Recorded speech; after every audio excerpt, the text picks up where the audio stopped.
Ayan, mas malakas. Sino po rito ang inaangkin niya na pagpapalain siya, siksik, liglig at umaapaw ng Panginoon? Praise the Lord. Lahat po ng pinagpala ng Diyos, niningitian ang kanyang katabi. Ayan.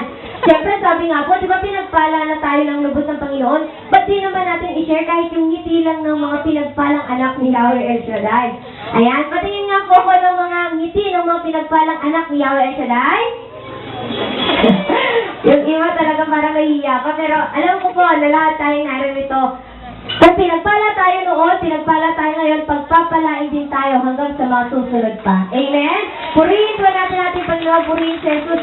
Bago po tayo magsiupo, nais ko po sana na lumundag tayo ng 5 at tumalbog ng 3 sa ating mga sa inyong mga upuan. Ayan, wala po kasi ako upuan. On the count of 3 po, lumundag tayo ng 5 and then tatalbog. Yung tatalbog, 1, 2, 3. Tapos upo. Ayan. Sa upuan po ninyo. Ano mo bisa yung talbog? Lukso? Hindi.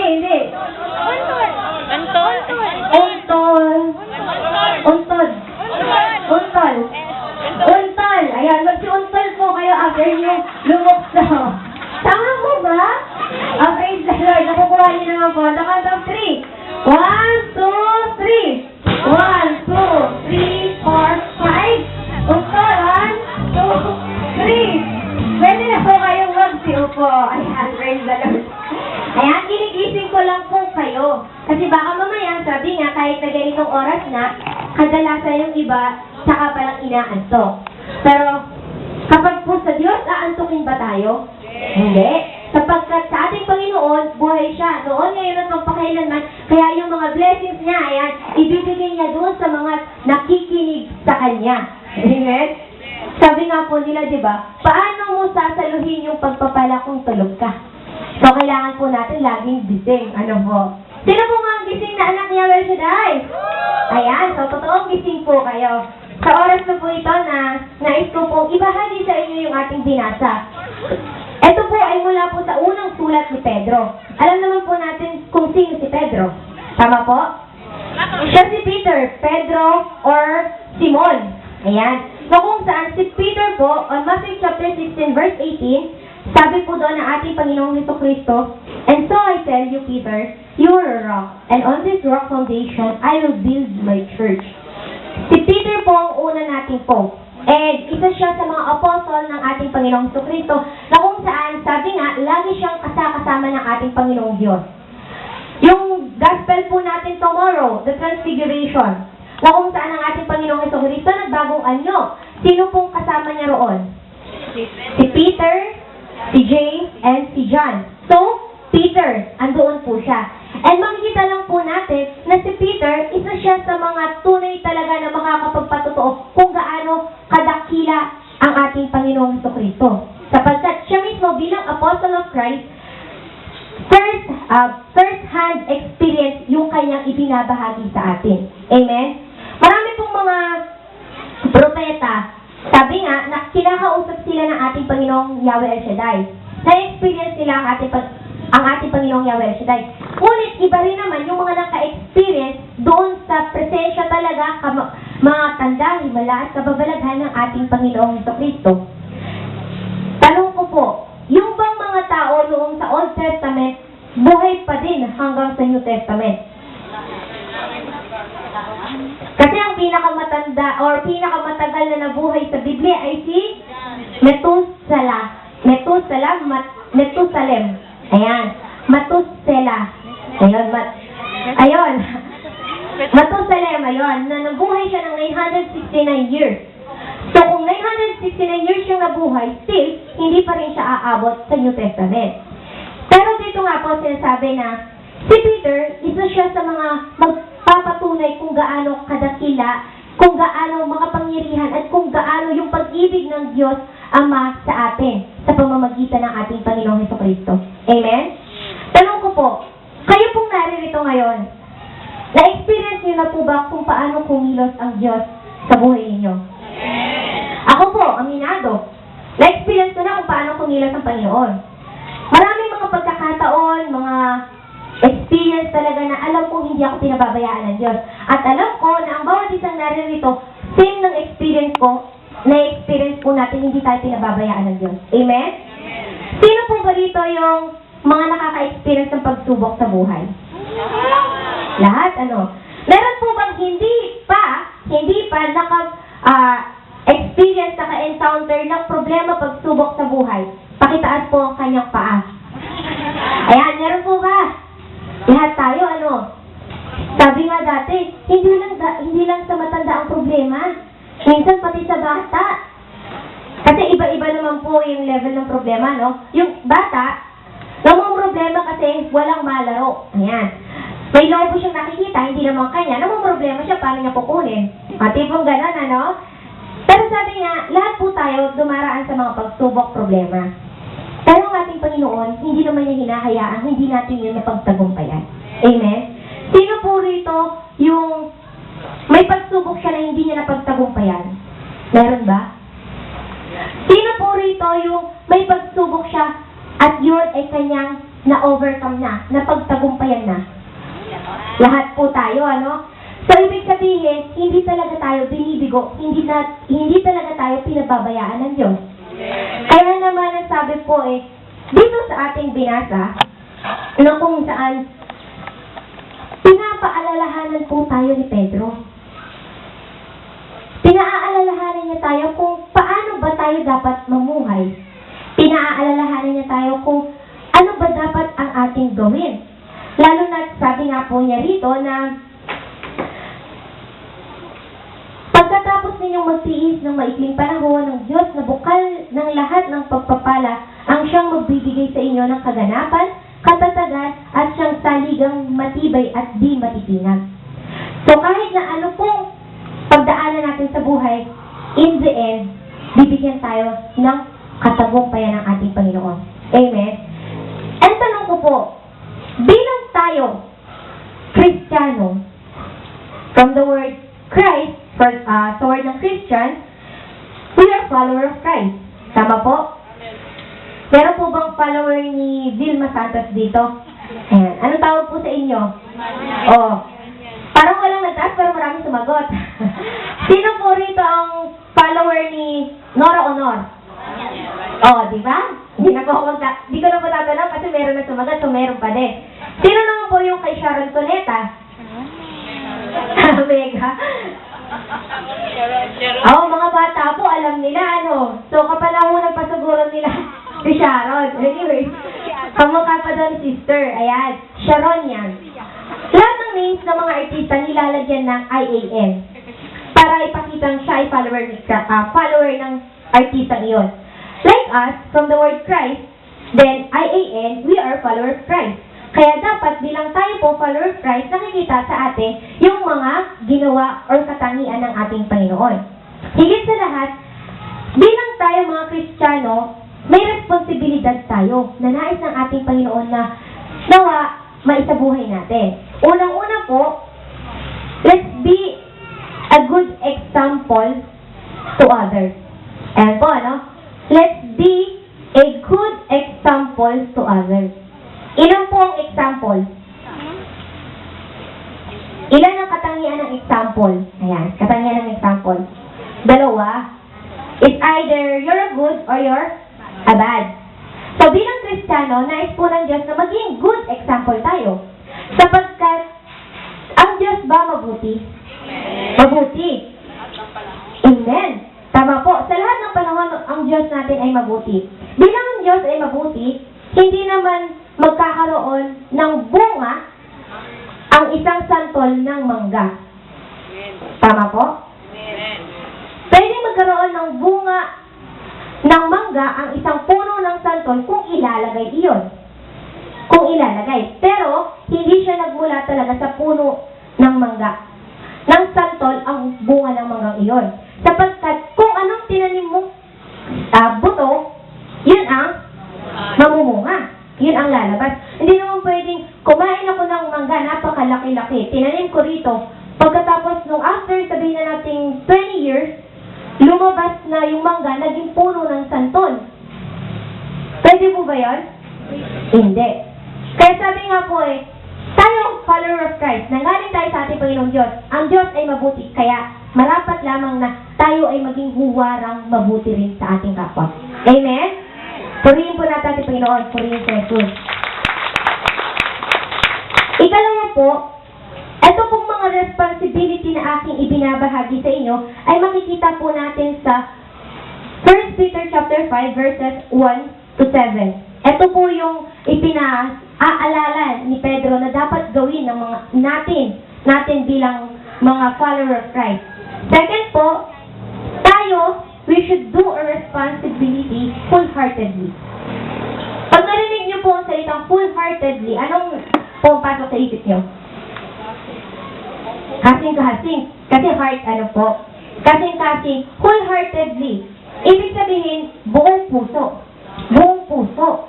Na kung may ginawa ka, yung responsibilidad natin bilang maging good example sa ating kapwa, ibig sabihin, hindi dapat yun napipilitan lang. Tanong ko po, meron po bang napilitan dito na pumunta ngayong hapon? Sa Pulang Tubig. Sino po ang kusang loob siyang pumunta rito? Tayong lahat. So, ibig sabihin, ginagampanan na po pala natin yung responsibilidad natin na wholeheartedly natin itong gawin. Galing sa puso. And kung natatandaan po ninyo, last week, ang sabi nga doon sa ating napagnilayan, 1 Corinthians chapter 13. First or second yung nakuha ni Brother Justin last na faith, hope, and love. But love is above all. So, ibig sabihin, kung galing sa puso natin ang lahat daw po ng ating gagawin, the best yung ibibigay natin. Pero kung galing yan sa isip lang natin, ay naku, gawain ngayon.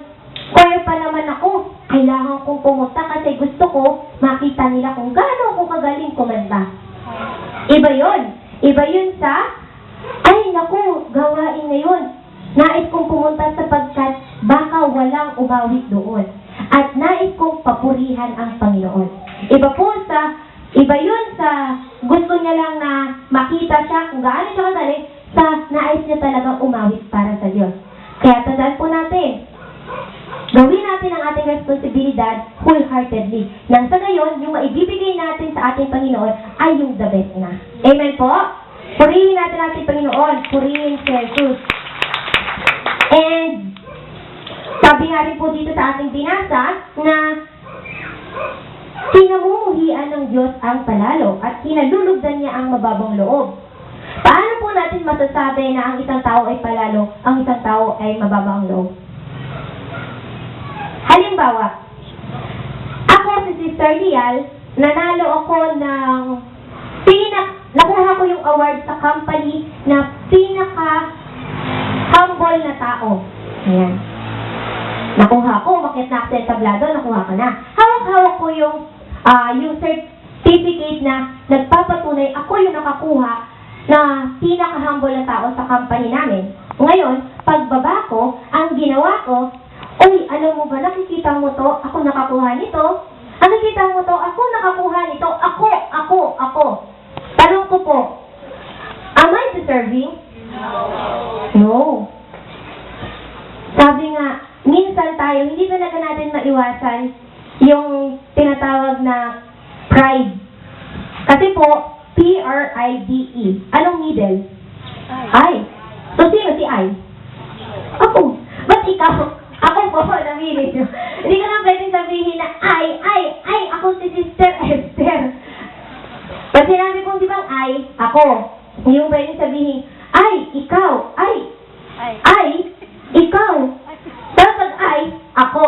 Na kung saan, lahat ng tao may pride, ika nga. Pero kung marunong tayong manatili ang mga paa sa ground, kahit na anong pride pa, meron tayo, lumipad ba niya ng napakataas parang fried chicken, still, mananatili tayo sa lupa. Amen?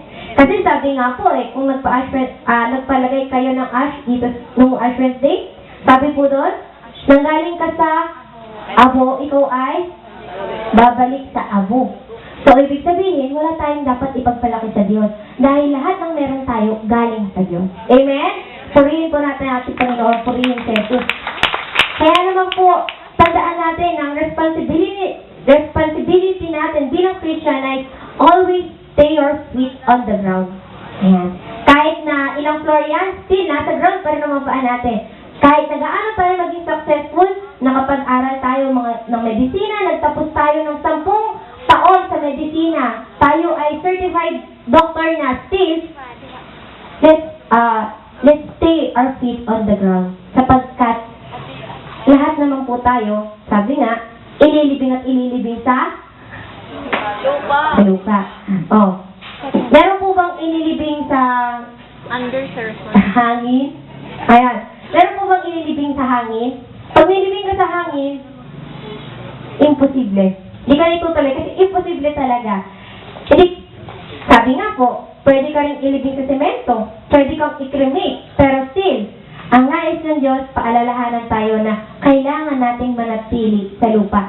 Dahil, kahit na gaano kataas yung tinutungtungan natin, pero pag ang Diyos, ang kumilos sa buhay natin, pwede yung bumagsak at bumagsak. Ang masakit, nandun na tayo sa pinakataas, at saka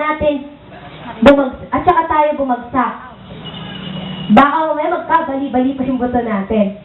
Anyway, tandaan lang po natin na we should always stay our feet on the ground. And, ang pang-apat po na responsibility ng Christian is be obedient to the authority. Ayan. Be obedient to the authority. Ewan ko lang kung pwede ko po ba itong i-share, Brother Edmond? Ano si Brother Edmond? Ayun. Sabi nga, meron po na letter na mula sa pinakamataas. Ayan. Ewan ko kung pwede ba? Kasi tandaan po natin na kailangan natin sumunod sa may authority. Binigyan ng Diyos ng otoridad para pagandahin ang lahat. Ibahin ko na lang po, medyo medyo parang secret pa yun. Medyo private pa yung pero naiintindihan po siguro ako ng iba. So, yung kanina na share ni Brother Edmond.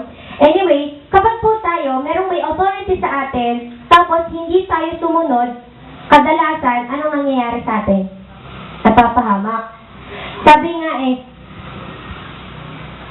kahit gaano kabata, katanda, kung ang Diyos ang naglagay sa kanya sa tungkuling ito, kahit na halimbawa po ako ang naging presidente ng Pilipinas, tapos kayo, Senate ko, kahit anong sabihin ko, susunod kayo sa akin, sapagkat ako ang presidente ng Pilipinas. Parang pangit naman po kung ako presidente ng Pilipinas, although kayo ay mas may edad kaysa sa akin, tapos ang ginawa ninyo, hindi ko gusto kasi bata siya sa akin, hindi ko gusto yung mga tupad niya kasi ganito, nagre-rebelde na po tayo. Tama po? Kasi hindi na tayo sumusunod. Ibig sabihin, pag hindi ka sumunod sa may authority, nagre-rebelde tayo. Ang nais ng Diyos, sumunod tayo sa binigyan niya ng tungkulin. Binigyan niya ng responsibilidad para palaguin ang kanyang ubasan. Tayo po, ayan, tanong ko po, sino po rito yung mga sumusunod kahit na alam niya medyo bata sa kanya yung nasa authority or yung nasa posisyon na kanyang kinabibilangan. Yung walang wala nang pag-aalinlangan sa puso na sumunod talaga siya sa ibinaba. Ayan. Halimbawa po tutuloy ko na lang, si Brother Justin.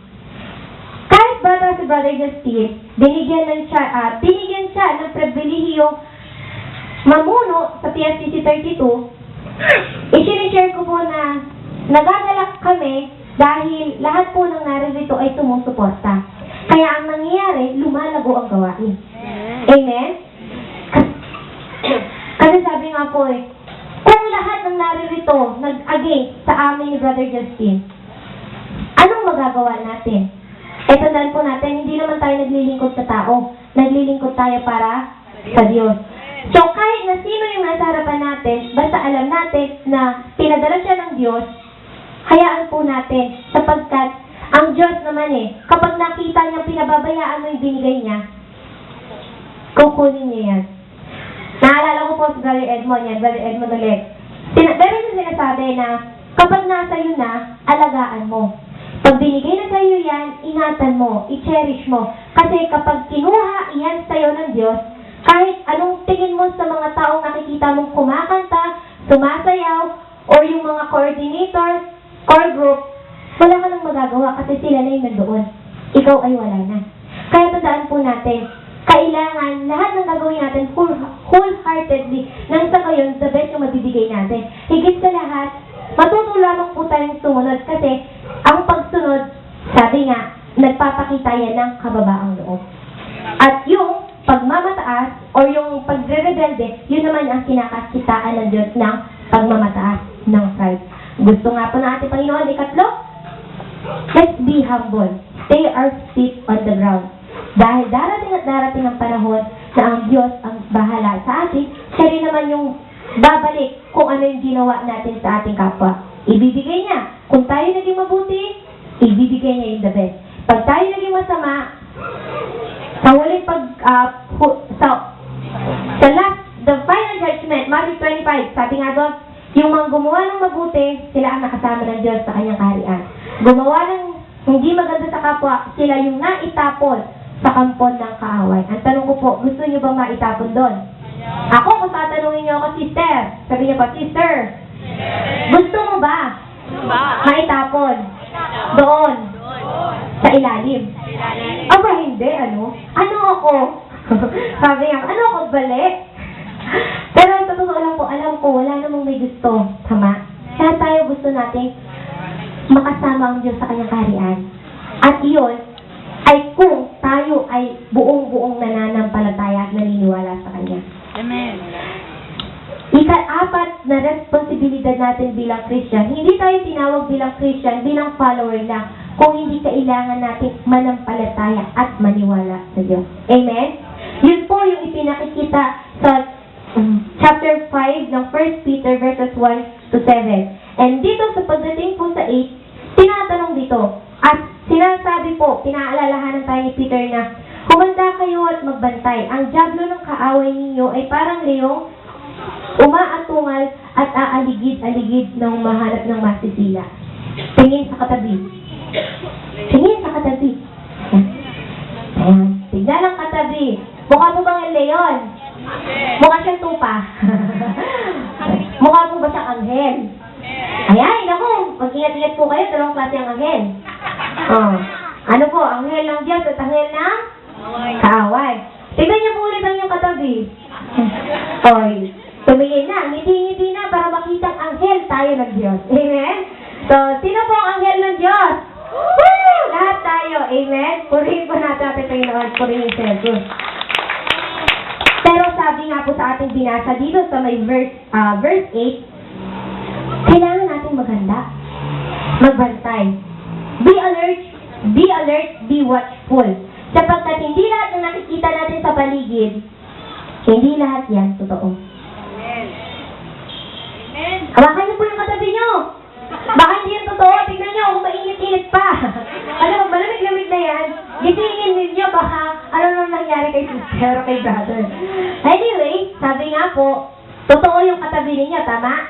Ayan, humihinga yan. Kahit tignan mo, pero lumayo ka ba kasi iba maamoy mo. Pero still, humihinga yan. Buhay yan. Buhay tayong naririto. Kahit ngayon aso, buhay. Mga puno, buhay. Buhay ito. Itong upuan. Kaya lang walang alam. Walang spirito. Still, buhay yan kasi nagagamit. Maaaring masabing wala na siya pag hindi na siya nagamit, pag nasira na siya. Still, lahat ng naririto, buhay. Pero, sabi nga po, tingin ulit sa katabi. Tanong mo, sister, brother, totoo ka pa ba? O ginagamit ka na ng kaaway? Ayan. Bakit po? Tandaan natin, maraming ginagamit ang kaaway. Lalo na yung mga delightful, mga talagang nakaka-attract sa ating paningin. Kapag nakakita kayo ng gwapo, maganda, titignan hindi? Titignan! Titignan, gwapo naman yan! Ganda naman! Sexy pa. O, di ba mga ganon? Tumitingin tayo kasi nakaka-attract po tayo sa magaganda. Kapag dumaan tayo sa isang karinderya or sa mga restaurant na merong mga bake shop, dumaan tayo, pagdaan natin ganyan, nakakita tayo ng tsadang presentation ng pagkain. Tsada, maganda, tama po? Ito yung lami. Kung saan, pag nakita natin yung pagkain, papapatingin pa tayo, magkano kaya to? 20 lang, bibilin ko. Pero pag 100, ay saka na. Pamasahe ko na lang to. Di ba ganon? Na-attract tayo sa mga magagandang bagay. Tama po? Na-attract tayo sa mga kadalasang ginagamit ng kaaway. Si Satan. Unang-una niya pong ginagamit para tayo ma-attract sa kanya yung power. Power. Ano yan? Power Ranger? O kaya yung mga sa mga anime, sa mga kung ano-ano kapangyarihan daw na gumaganon-ganon pa? Ganon po ba yung power? Yung may ganon? Anong power po ito? Posisyon. Ayan. Oh, meron sabi ng kilikili power. Meron po ba kayo na-amig yung power? Ibang power na nga yan. Anyway, sabi nga dito, power, posisyon. Kadalasan, ginagamit ng kaaway ang posisyon. Posisyon man yan sa gobyerno, sa eskwelahan, sa lipunan, kahit sa gawain. Ginagamit ng kaaway ang posisyon. Tanong ko po, kung alam mong ikaw ang coordinator, pagkatapos nagkamali ka, sinabihan ka ng secretary-treasurer, kung tayo meron pang I sa pride, hindi tayo makikinig. Sabihin natin, ako ang tama, ako ang coordinator. Secretary-treasurer ka lang, ako ang coordinator. Nasa akin yung pagpapasya, kasi ako yung nasa taas. Pero, sabi nga, kung yung I natin, naging maliit na I na lang sa pride, hindi na malaking I, naging maliit na I na lang yan, pag sinabi sa ating nagkamali tayo, tatanggapin natin. Tama? Amen? Amen. Kasi sabi nga po kadalasan, kung ano yung binibigay sa atin, yun yung talagang ginagamit ng kaaway para ma-tempt tayo lumayo sa Diyos. Ang posisyon, isa. Pangalawa, yung wealth. Kayamanan. Sino pong gustong maghirap? Wala.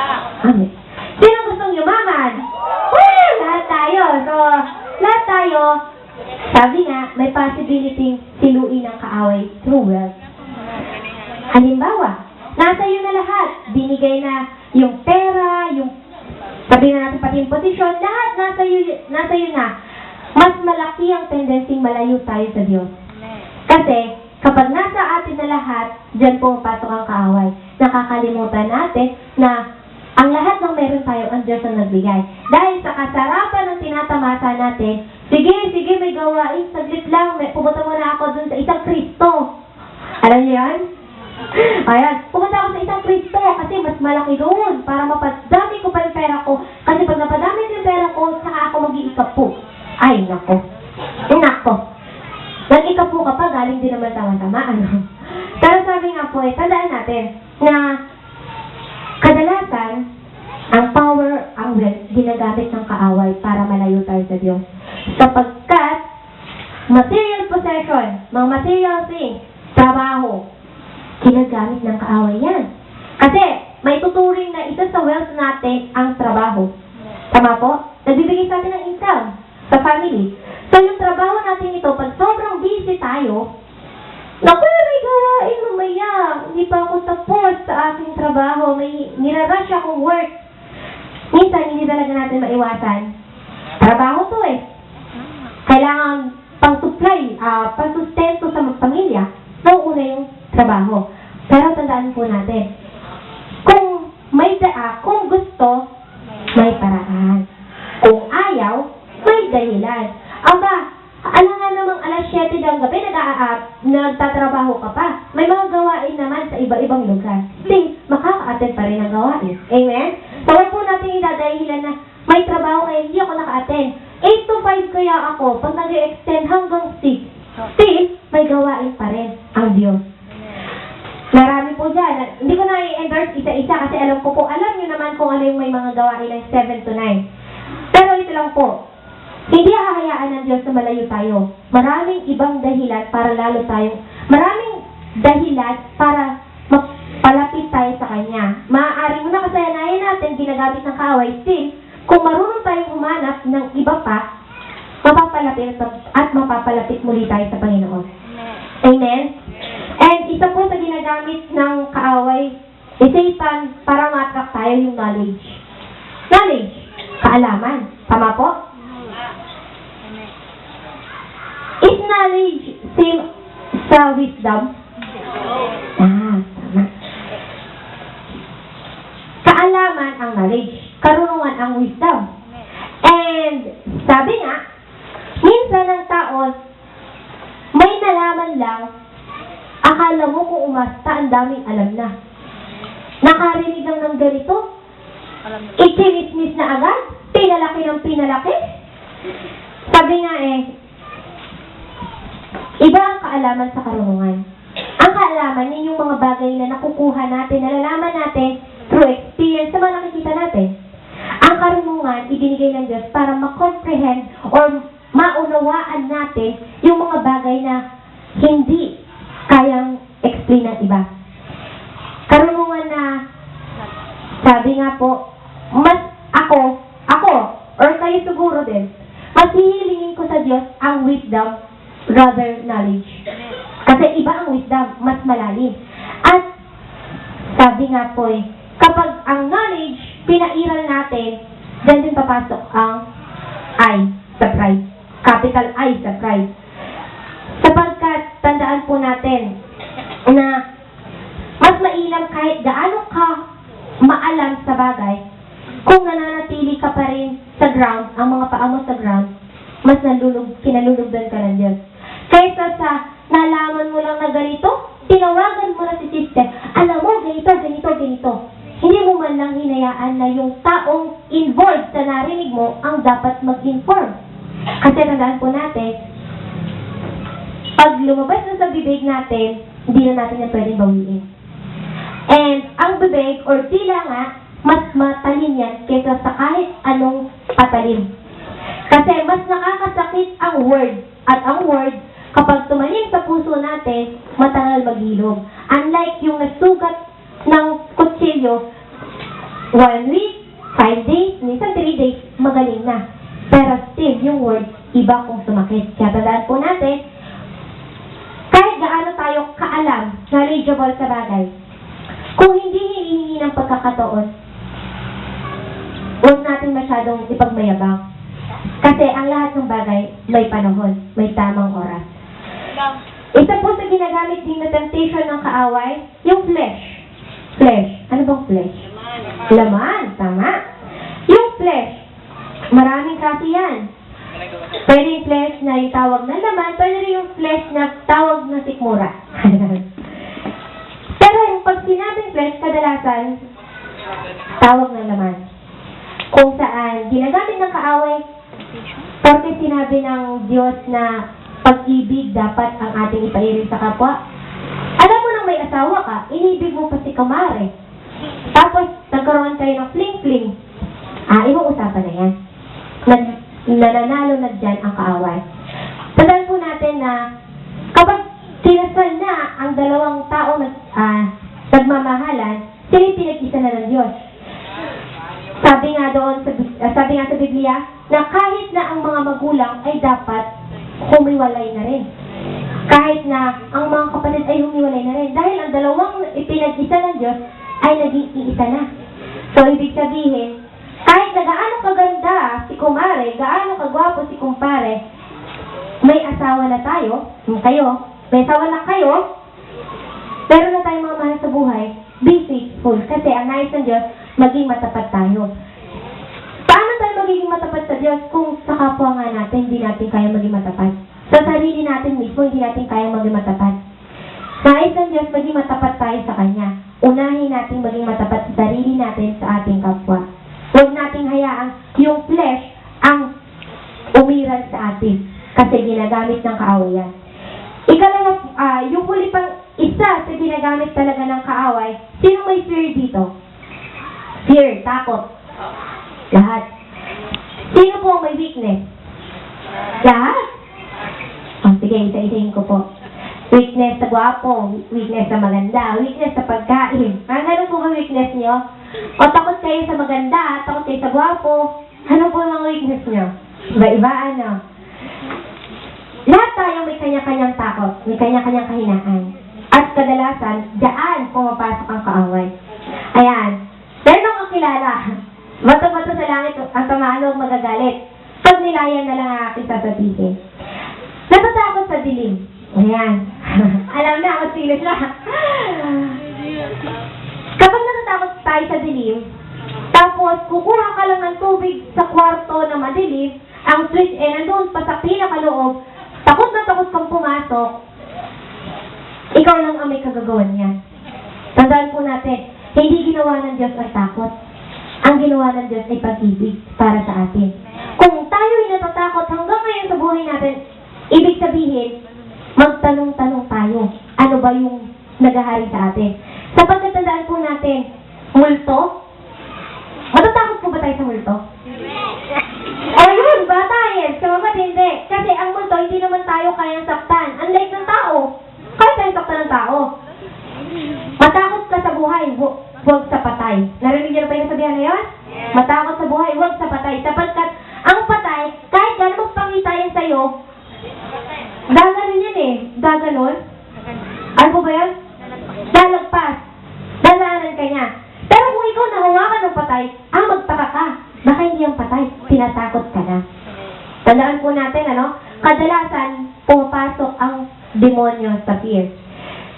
Alam na, natakot ka sa madilim. Ang gagawin, papasok sa isip mo, may mumu dyan. May mumu dyan, huwag kang pumunta. Malay mo ba kung totoo may mumu o hindi? Totoo ba may multo? Sino po may third eye dito? Meron daw. Si sister meron. May multo. Nakikita po ba? Nararamdaman siguro, ano? So, nararamdaman. Pero, tandaan natin,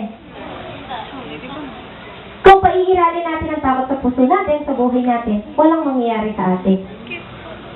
Hanggang sa lumaki, hanggang sa tumanda, kung puro takot tayo, hindi tayo aasenso. Sapagkat, kung takot ka, paano ka magtitake ng risk? Life is a risk. Kailangan nating, sabi nga, ayoko yung term na sumugal eh.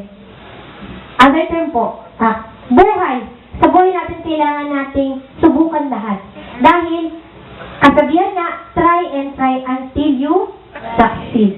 So, kung takot ang paiiralin natin, yung kahinaan natin, mahihain tayo sa tao, walang mangyayari sa atin. Amen? Katandaan po natin, kadalasan ginagamit ni Satan ang power, ang wealth, ang knowledge, ang flesh, fear, and weakness. Kadalasan ginagamit niya. Pero ang tanong, paano po ba natin ito ma-overcome? Kasi, tandaan natin kanina, merong binigay na tungkulin sa atin ang Diyos bilang mga Kristiyano Katoliko, na kung saan ipinakikita din naman sa ating binasa, kung ano-ano ba yung kadalasan ginagamit ng kaaway para tayo ay ma-attract. Ang tanong ko po, paano natin ma-overcome ang mga temptation ni Satan na kadalasan talagang kabigha-bighani sa ating mga paningin? Prayer. Tama. Prayer, sapagkat kahit anuman, pag pinalangin natin, pagtatagumpayan. Sabi ko nga po dun sa aking hayo nung nakaraan, ang prayer, pinaka-the best gift to someone na mahalaga sa atin. Prayer.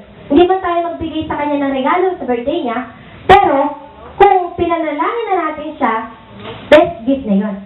Prayer.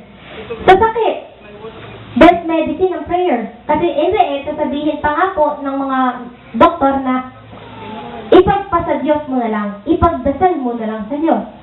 Still, babagsak at babagsak sa prayer. O kaya naman yung mga pagsubok problema, kahit na gaano parang sa tingin natin kabigat, kalaki yung problema, through prayer, mapagtatagumpayan yan. Tandaan natin, ang mundo ganito lang. Pero ang Diyos ganoon. So, ibig sabihin, kahit na gaano pang ibigay sa atin ng mundo, pag ang Diyos ang kumilos sa buhay natin, lahat yan, mapagtatagumpayan natin. Amen? purihin po natin ang Pilipino. Pero nais ko lang po sa inyong i-share yung pwede natin na gawin bilang mga Katoliko, Kristiyano, follower of Christ. Rest. Ayan. Rest. Pag narinig niyo yung rest, ano po pumapasok sa inyo? Ano po pumapasok sa isipan ninyo? Rest is pahinga. Pahinga. Sabi nga sa Biblia, gaano mang kabigat ang iyong dalangin, pag cast upon God, bibigyan niya tayo ng rest. Tama po? What does rest mean? Ayan. What does rest mean? Yung rest na kung saan, ito po yung abbreviation lamang na nais kong i-share sa inyo para ma-overcome natin yung mga temptation ni Satan. First is being righteous. R, sa rest means righteous. Being righteous or righteousness. Sabi nga po sa Proverbs 10, verse 28, ang pag-asa ng matuwid ay may magandang kawakasan. Ngunit ang pag-asa ng masama, ang dulot ay kabiguan. Kapag matuwid tayo, sumusunod, matuwid tayo sa paningin ng Diyos, ang ating kahilingan, pinibigay niya sa atin. Pero kung, sabi nga po, kung napakasama natin, agad bang nabibigay yun? Hindi. Maaaring baguhin muna ng Diyos ang buhay natin kung masama tayo. At least, pag nagbago tayo, saka natin makikita talaga ang biyaya ng Diyos. Tandaan po natin, ang pagpapala ng Diyos nandiyan lang. Kaya lang, may nakatakip sa atin. Nabubulag tayo sa kaliwanagan ni Satan. Satan, Lucifer, from the word Lucy means light. Sobrang liwanag. Kaya nga po, sabi ko kanina, yung mga temptation ni Satan kadalasan nakaka-attract sa atin kasi maliwanag. And dito po, kung tayo, righteous person tayo, kahit na anong gawin ng kaaway sa atin, hindi magtatagumpay. Kahit anong iba tong pagsubok, magtitiwala.